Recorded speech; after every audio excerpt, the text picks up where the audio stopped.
live for the DVS show premiere, where we're going to get deep, vibrant, and supportive. We're here today with Percy Keith, the legend himself. How you doing today? I'm doing pretty good, you know, as usual. What else can we expect from you, really, right? Yeah, ain't no telling with me.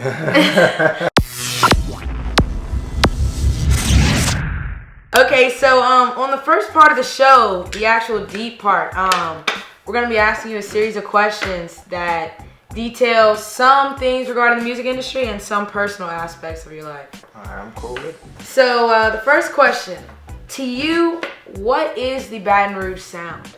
To me, the Baton Rouge sound is more like a band, you know, like a band sound. Very like moving, like, you know, like it make you want to move. Like, I don't want to use the word jig because it's like, you know, but that's what it sounds like, you know, in my mind. But Right. it's changing though. Okay, You know, it's how changing. so? Well, I think that as each artist, you know, becomes, you know, get to a level where people are actually listening to them, you have their own sound that they have. Like, and to me, like, that's amazing. Like, cause artists are not sounding the same anymore. Right. You know, you'll have a generation of pop up and they sound like someone from the previous generation, and that's not happening now. Like, these artists are like developing their own sound. And Right. That's very important. Do you know? feel like you played a part in the Baton Rouge sound? Well, me being me, I'm gonna just, you know, I'm not gonna say I did anything, like, you know, like Why not? because like it just sounds too conceited and narcissistic, and I'm not that type of person. You Right. know? So if I did influence anybody, then you're welcome. But at the same time, you know. Well, that's understandable. I Yeah. mean, the fact that you want to remain humble and Right. in a sense like that. So, why do you feel like people hardly ever make it mainstream from Louisiana? There's been limited amounts of big names that people drop, you know, from Louisiana. Why do you think it's like that? Well, it's basically geographical. Like, it all starts from like the 90s when rap music first started like becoming a main genre of music. You know, if you think about it back, you had New Orleans artists that was like, if you come from New Orleans, the chances of you becoming a mainstream artist is higher than you being a mainstream artist from Baton Rouge or any other city. You know, well, as time moved on, the industry started taking Baton Rouge artists serious. You know, it's kind of like hearing, okay, you got an artist coming from North Dakota or Forks, Washington, or something like that. You know, like, who gonna take that guy serious? But Yeah. they, you know, people have to see that, okay, you have a ghetto over here, and these dudes have a story to tell as well. You know, and as time moves on, you have artists that'll come from Baton Rouge, like Kevin Boosie, Young Boy. You know, and the industry as well as fans, they starting to see that, okay, Baton Rouge, it's really popping. It's You a know? market. Right. Okay. That's all it is. What is your opinion on the music industry today, and where do you think it's headed?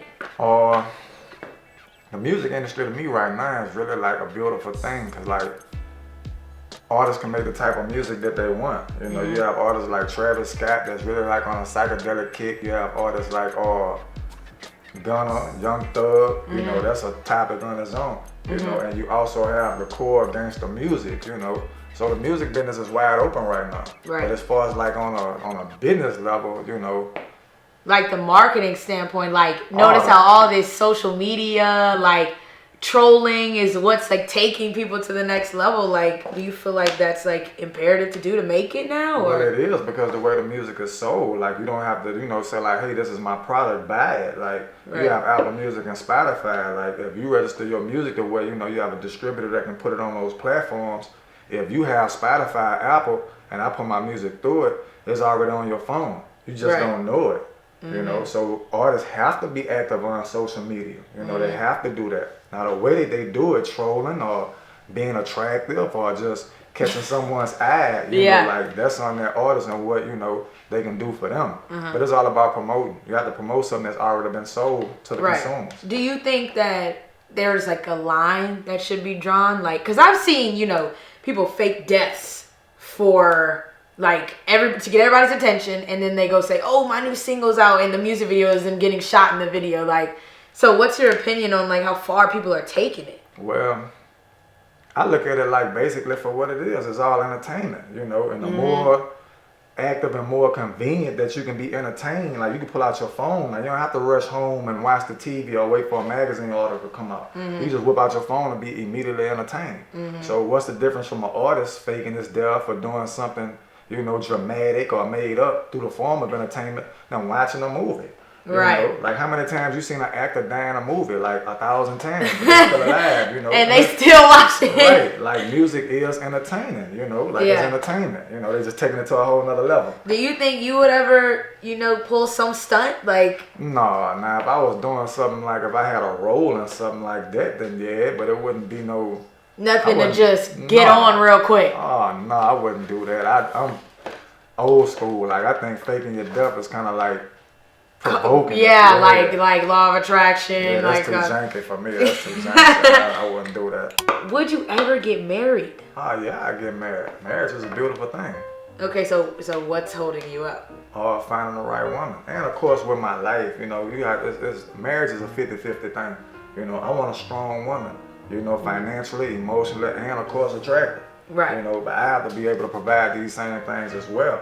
You know, I want myself to be the one. If she want it, she can have it. You know, she don't need it, she can get it herself. But I'm her man. I want to give it to her. Right. You know, no matter what it is. You know, so however long I take for me to, you know, feel. So like, you've been running across people who got some of the traits, but not all of them. Yeah, that too. But it's also like, it's really on me. Like if you want something, you got to be able to provide something as well. You know, and I want a beautiful marriage, so I have to make sure that my life is all the way to what I want it before I can offer that. You know, I don't want it to be one-sided, as selfish as I want to be. You know? Now I want something like Oprah. You know? But I gotta have, you know, something like Bill Gates to provide that. Yeah. You know? Okay. So you're working towards being able to provide on that level. Right. Okay. Would you consider yourself a forgiving person? Yeah, I'm very forgiving. I'm not forgetful, but I forgive. It takes a strong man to forgive. Okay. You know, if God can forgive, why can't man? Right. You know, we was made in His image. So you forgive somebody. Does that mean you're gonna go mess with them on the same level again? Be back cool, buddy? Well, it really depends. You know, like on the situation. You feel what I'm saying? Like, especially if it's family or something domestic, like boyfriend, girlfriend. You know, like. If your girlfriend get into it with you or something like that, y'all might, you know, you might have to move out for a little minute, you know, then you move back in and you work toward it, you know, but some things are unforgivable. Like you can forget that person, but it'll be stupid for the, you know, do the same thing over again. Right. You know. Okay. Yeah, that makes sense. I mean, I definitely can attest to not wanting to play yourself. Right. You know. Right. What other types of special talents or hobbies do you engage in other than what you're known for, which is music? Well, I like to draw. Like I like to learn how to do things on my own, like things that people have to teach you. Like I like to try to do it myself, especially with Google and YouTube tutorials. Like I like that. You know, if I could just pull out my phone and figure out how to do it myself, I love to do it. Like doing paintings or just learning certain things. So what about tattoo artists? Or would you ever do that, like draw and? Man, I did some tattoos while I was in prison, man. I ain't got the patience for it. Yeah. You know, like you have to wipe and a line might not go through how you want it. You gotta do it over. You gotta do it saying, you like, man, that hurt. You know, you're like, yeah, well, hold on, it's gonna hurt some more. Yeah. You know, I just don't have the patience for it. So you're more on like a canvas, paper to pen type of thing. Right, on paper napkins, like sitting down while I'm eating or something, whip out a pen and, you know, put something together while I'm holding a conversation. You know? Okay. You got like spontaneous art. Okay, so we should have a drawing contest and see who draws the best then. Alright, that'll work. Suppose you saw your ex kissing someone else, would you be mad? I would be so happy that this girl is like finally found somebody else that she want to put her lips on other than me. Oh, so she's stuck on you right now. Oh no, I ain't gonna say that. I don't want, you know, they might have a situation. They see this and this, oh man, you stuck on the dude, still you stuck on him. You know, I don't want to start none of that. Yeah. You know, if she is or she ain't, I don't know. I'm not saying. You know. Okay, so it's just more of a, you would be glad to see her happier and moved on. It'll be a celebration. You don't celebrate, pop bottles, you know, drop the confetti. If you're like me, then you love staying comfortable while keeping things trendy and fresh. Check out Camp Clothing for the latest and greatest merchandise specializing in jerseys, hoodies, sweats, and t-shirts. Camp Clothing, the world is ours.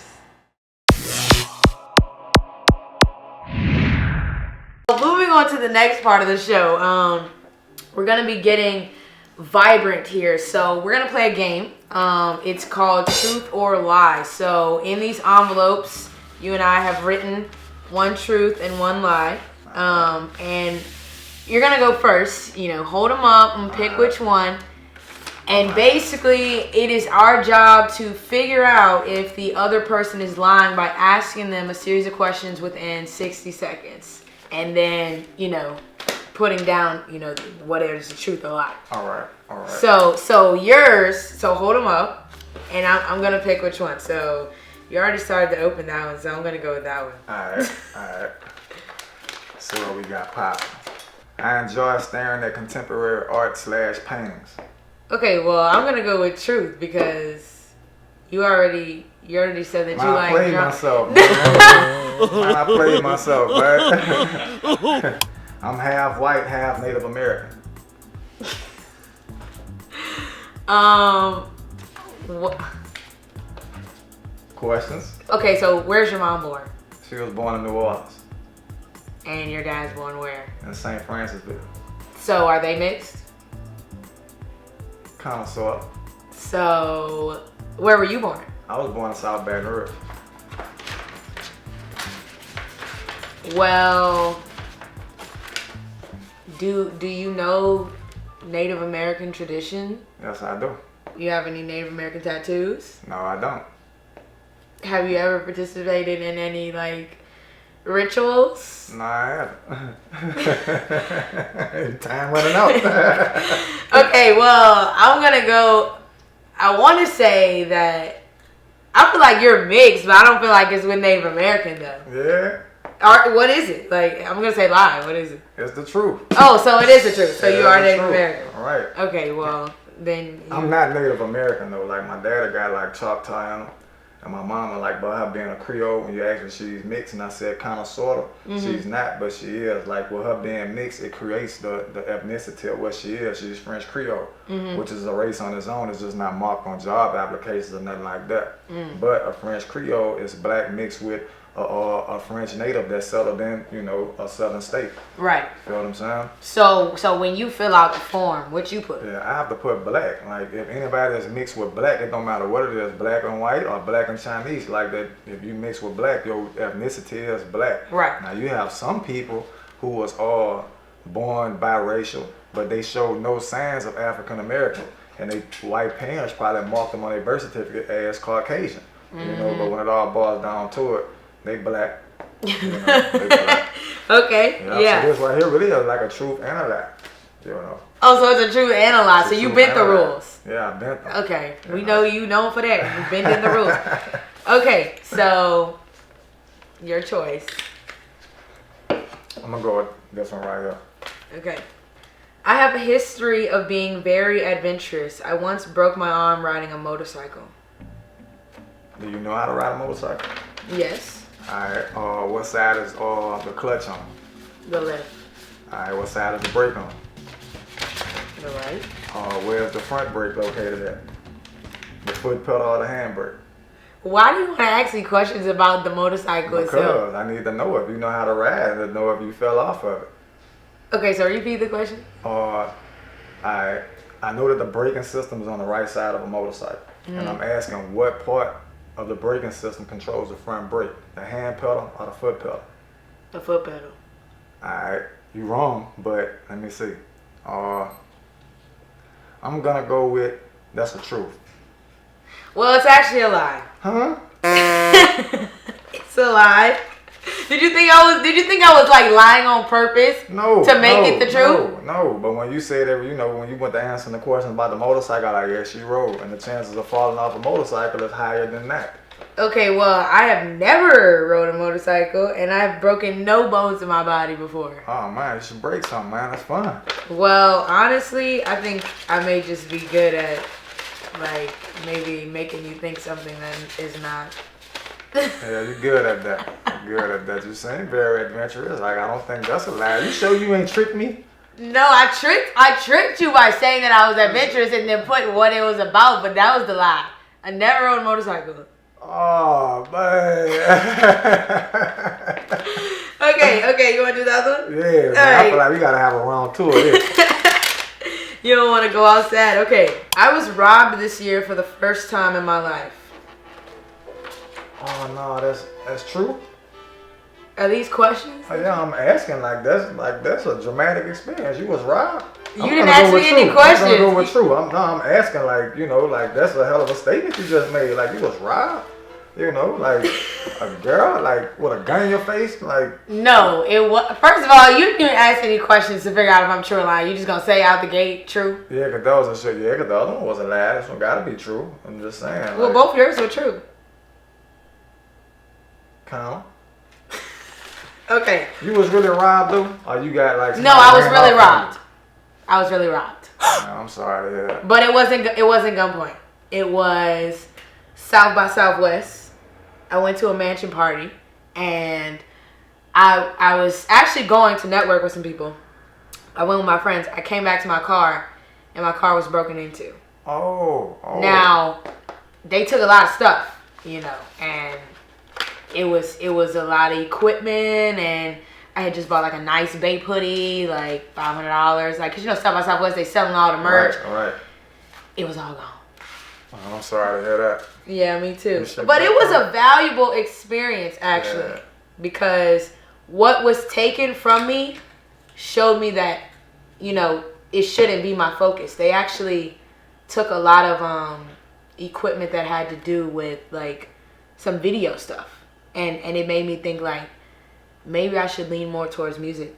You know, right? Because it was always a juggle, like music, videos, and so to have one stripped from me, like inevitably, like it made me be like, okay, maybe this is a sign.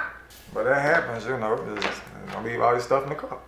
Right, that's another thing. Now I'm definitely, my best friend is the trunk, Yeah. So I don't really do the backseat thing. Ladies, don't get caught slipping this fall or winter. I know y'all want them bundles. The Hair Factory is your one-stop shop for luscious Brazilian virgin hair. From straight to body waves and even deep waves. And they even have hair care products. Check out the Hair Factory, where everybody is somebody. Moving along on the last portion of the show is going to be the support segment. So here we're basically going to support each other. Okay, so something that I feel like the entertainment, music industry, whatever industry you're in, I feel like it's important to support one another if you want to advance, you know, in whatever you're pursuing. So right now I have a single out called My Move. It's basically me telling a story about why I couldn't go with my move when I do. Okay. So I want to get your top 3 reasons on why you couldn't go with your move on a female. She's either with somebody at the time, like if I done seen her in public, this somebody I don't know. Like, probably going to a store or in traffic or something. Right. And you see this girl giving you that eye, like, say something to me, but she got a dude with her. Right. That's a reason. Or maybe she was, a friend of somebody that I was involved with, you can't go with that move. Really? The things you said out the gate are things that typical males would ignore. Yeah, but I'm not the typical male. Okay. What's a third one? There's so many of them, man. Like, give me something as far as like characteristics, something she do that you just don't like. You find out about her. It's just completely aggravating. Like, completely aggravating. What's aggravating to you? Like, blowing you up when you at the studio? Very much that, but I feel like if I let it get to that point to where they can call me and bug me at the studio, it's my fault. Calling me at the studio, you know what I'm saying? Asking why I can't answer the phone. Yeah. Like, I'm a recording artist. Like, in order for me to talk on the phone, I need my senses that I need to work. I need my ears and my mouth. Right. And you asking why I can't answer the phone, that's common sense. Okay, so that being just one form of aggravation, give me like 3 more. Or asking girlfriend questions when we're not in a relationship. Who you with, what you doing, why you didn't call me, why you didn't text me in the morning, things like that. Okay, so checking you. Checking me. You don't like that. Yeah, I don't like it. Burn those Nikes. Keep the shoes, but burn those check-ins. So you mean like this?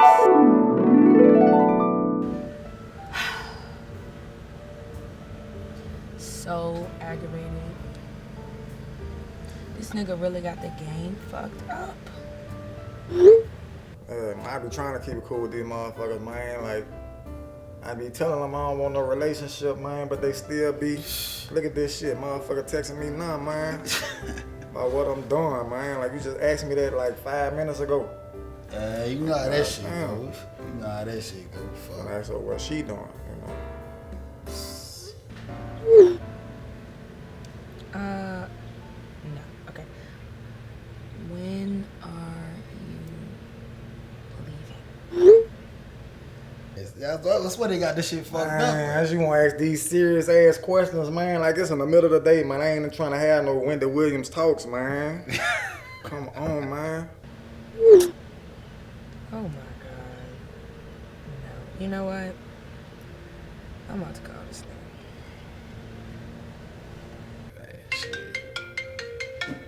Come on, man. Come on, man. Better get us straight, dog. I'm finna let her know, man. I ain't with that bullshit, man. I ain't coming on strong. I ain't finna be no, you know. How you doing, Bill? How long do you plan on being there? You know we have plans after, right? So When are you gonna be done? I mean, if you told me like, you know, we gonna be doing something that's already established, like I don't need you to call me and like pinpoint my every move like that. Like I know what time we gonna click up, like, and I don't mean to be rude or nothing like that, so don't flip. You know what I'm saying? I'm just letting you know, like I'm aware of what we got going on. You should know by now that I expect faster replies with these text messages. You pulled up where? The studio. Come open the door. I ain't at the studio. I ain't here right now. Oh, you're not here. I ain't recording where I normally record at. I'm in Zachary. In Zachary? Since when the last time you been up? I was in Zachary last night at my cousin's house. You was in Zachary last night? I didn't know you had cousins in Zachary. I got buku cousins in Zachary. I got cousins in Clinton. I got cousins in Prairieville. I got cousins in Plaquemine. I thought you was in Alexandria last night. Your cousin's name is Alexandria?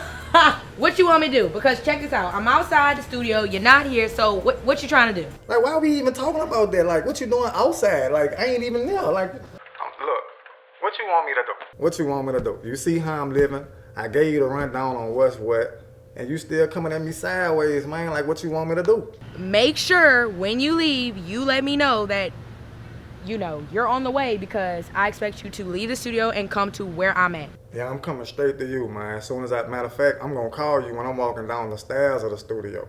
Like, I swear to God, you're gonna hear me getting in the car. You're gonna hear me start the motor up and everything. I'm coming straight to you. You don't even need to drop no location. Have a nice night, Percy. Man, I'm scared to go outside, man. Fuck, nigga, we going to the strip club. What, Christian, nigga? don't open the door, Christian. If anybody not call, book a session, anything, don't answer the door, man. Man. Strip club, nigga, fuck, we hitting in Oh, over yeah, what? we going, man. We going to the Crazy Horse. We going to the dancers. We gonna go see if Kidney's still open. I heard they about to reopen that motherfucker, man. Let's fucking get it then. Yeah, that's what it Fuck. is. And that's the top 3 reasons why I can't go with my move.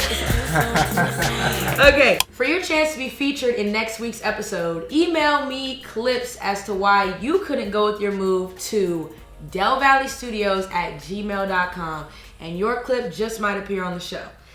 So as far as your support move that we're gonna go with, you have a new music video Yeah, I do. coming out very soon. What's it called? It's called Thinking Up. Okay. It's gonna be one of like maybe 2 or 3 videos that I'm gonna be putting out. Okay. It's basically more of a reflective visual, you know, about how you're, you know, just think about things that happened in the past and how that might, you know, influence you to think differently in the future. Mm-hmm. And basically that's it. It's more like something like on a narrative kick. You Okay. know, like story-wise, like maybe like a preview into Stories Part 3. Right. You know. Okay. How long ago did you record the song? I'd say about a month ago. Okay. Yeah.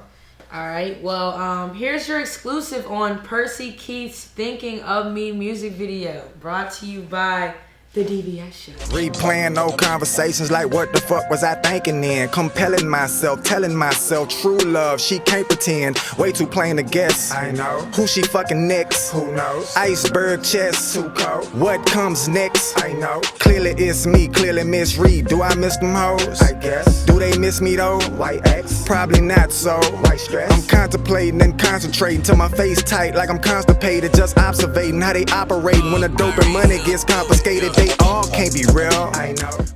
That's all the time we have for today. Thanks for watching, everyone. I'm Jade Dovalley. I'm Persia Keith. And this has been a wonderful first premiere episode. Tune in next week for another episode of the DVS Show, brought to you by Dovalley Studios, where stars are born.